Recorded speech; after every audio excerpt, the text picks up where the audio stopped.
clase pasada habíamos empezado a hablar de los procesos en el sistema, cómo identificarlos y para qué nos sirven, ¿sí? Entonces, vamos a empezar este video de hoy con los conceptos de procesos, ¿sí? Donde habíamos hablado que efectivamente los procesos son básicamente una secuencia de pasos, ¿sí?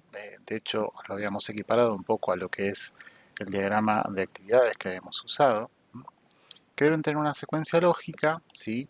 Para poder ser un proceso que yo lo voy a ejecutar en el sistema, evidentemente lo tengo que poder automatizar de cierta manera y debo tener un estado inicial y final en cada proceso, ¿sí? El proceso más simple que habíamos visto, lo veo en una página, todos los pasos que tiene que seguir. Hay procesos mucho más complejos, como procesar un pago, por ejemplo, en algún sistema basado en transacciones. Hay procesos que pueden variar muchísimo o pueden incluso incluir a varios actores o varios sistemas o subsistemas o componentes de un mismo sistema, ¿sí? De hecho, eh, empezamos a hablar también de por qué es importante documentar estos procesos, empezar a entender estos procesos. Porque los procesos me van a eventualmente permitir visualizar los pasos que está haciendo el sistema, ¿sí? Ya sea dentro de un mismo módulo, un mismo componente, entre varios módulos, entre varios sistemas, ¿sí? Cómo ingresa la información de los actores, cómo le entrego información a los actores y así sucesivamente. Con lo cual, son realmente muy útiles para visualizar impactos de cambios, entender cómo va a ser la lógica integral del sistema y cómo va a funcionar, ¿sí? Entonces empezamos también hablando de cómo vamos a empezar a identificar los procesos y lo primero que definimos fue que básicamente hay tres niveles de procesos. Evidentemente, si el sistema es complejo podemos tener más, pero vamos a tener procesos principales, ¿sí? Subprocesos dentro de esos procesos principales y los procesos detallados. Cuando hablamos de los procesos principales empezamos a hablar de cómo veíamos los procesos a alto nivel, ¿sí?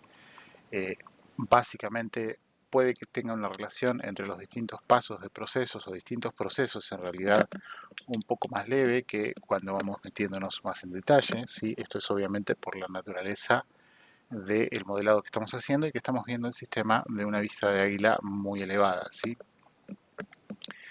Con lo cual tenemos una vista general de ese conjunto de procesos que ejecuta el sistema, ¿sí? Bien. Y en muchos casos, cuando definimos los procesos a alto nivel, no siempre, pero en muchos casos, tenemos una lógica de agrupación funcional. Muchas veces cuando trabajamos en un proceso Agile, creamos epics que tienen una agrupación funcional, ¿sí? O cuando estamos trabajando en cascada, hacemos documentación que agrupa ciertos elementos funcionales en un solo grupo de documentos.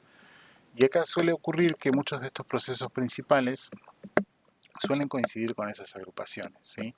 Por ejemplo, si estamos creando un sistema que parte de los componentes tiene administrar clientes, evidentemente el módulo que creemos de CRM, si lo tenemos de esa manera, va a coincidir con esos procesos de administración de clientes, al menos a nivel general, ¿sí? Y eso fue básicamente lo que habíamos visto a nivel de lo que es el proceso principal. Cuando hablamos del subproceso, y acá estamos bajando como un nivel dentro del análisis de procesos, ya empezamos a hacer la división de un proceso principal que teníamos inicialmente, como es la administración de clientes, a procesos de nivel medio, por decirlo de alguna manera, donde empezamos ya a ver una mayor relación entre los distintos subprocesos que estamos identificando, nos da una vista un poquito más detallada de cómo va a funcionar ese sistema, ¿sí? Y en muchos casos tenemos una coincidencia con funcionalidades o módulos del sistema. Si no siempre, esto siempre hay que tenerlo en cuenta en el contexto del sistema que se está armando. Entonces, nos preguntamos, ¿y para qué sirve tener esta visión de águila?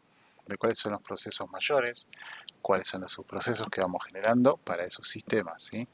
Básicamente, me empieza a permitir entender cómo van a fluir los distintos servicios o elementos que va a brindar mi sistema, entendiéndolo a través de procesos.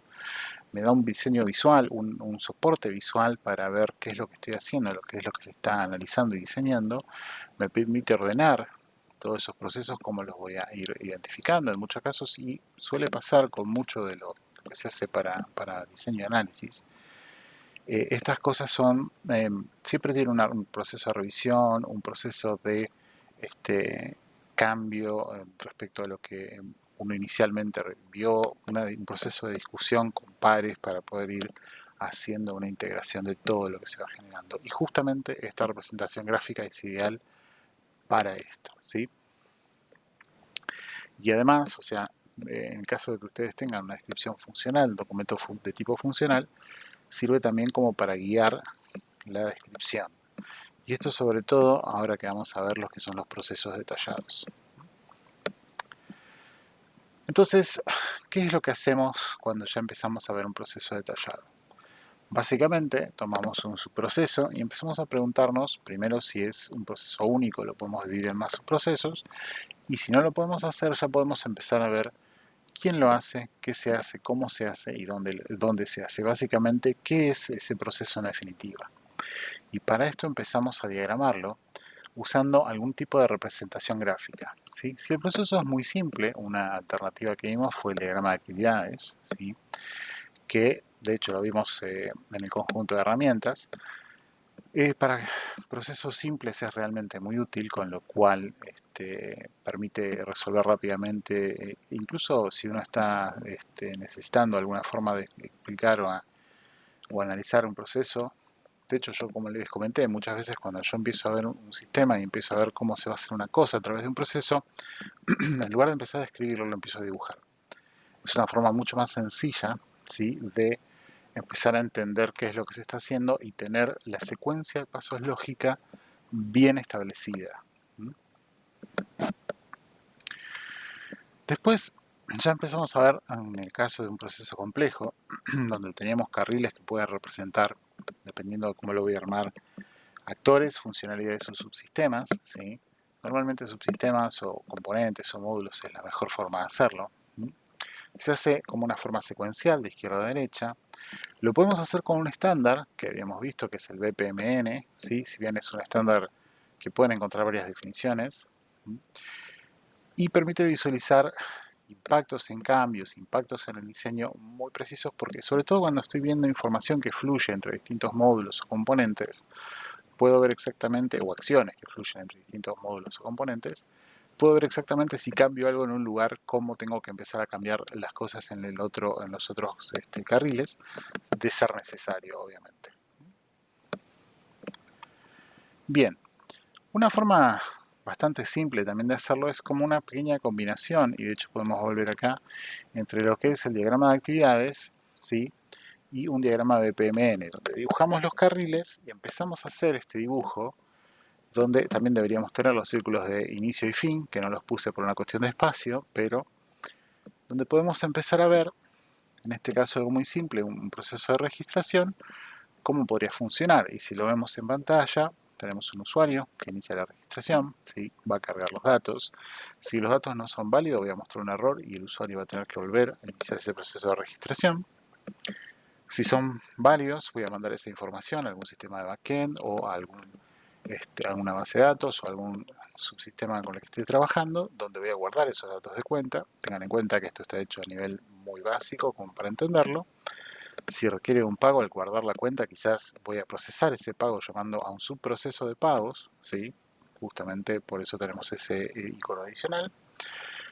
Cargo, el usuario va a cargar esos datos de pagos, va a haber un subproceso que me permite procesar ese pago, ¿sí? Muchas veces esto se hace con un procesador de pagos externo, y una forma práctica de hacerlo sería dibujar un carril para el procesador de pagos externos y quizás manejar esto de otra manera, pero para una cuestión de ejemplo simple lo podemos ver así. Y de ahí, si el pago es válido, mostramos un error, se lo informamos al cliente, o podemos confirmar la cuenta activa, se lo mostramos al cliente, ¿sí? De esa manera tenemos ya un proceso. Entonces, si yo de repente tengo que agregar una validación en un paso, si por ejemplo tengo que cambiar que la cuenta se guarde recién después que se haga el pago, puedo empezar a mover y empezar a ver cuáles son qué otros pasos van a estar afectados. A nivel visual es una herramienta extremadamente útil para manejar esta clase de cosas, ¿sí? Tengan en cuenta igual Esto es un ejemplo simplificado, una especie de híbrido entre el diagrama de actividades y lo que es un diagrama de procesos.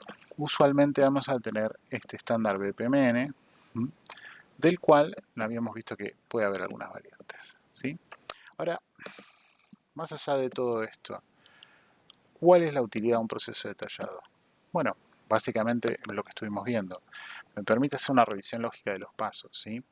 Me da un soporte visual a una idea y me da la posibilidad de definir esa idea en forma gráfica sin tener que entrar en el detalle de escribir todo lo que estoy haciendo.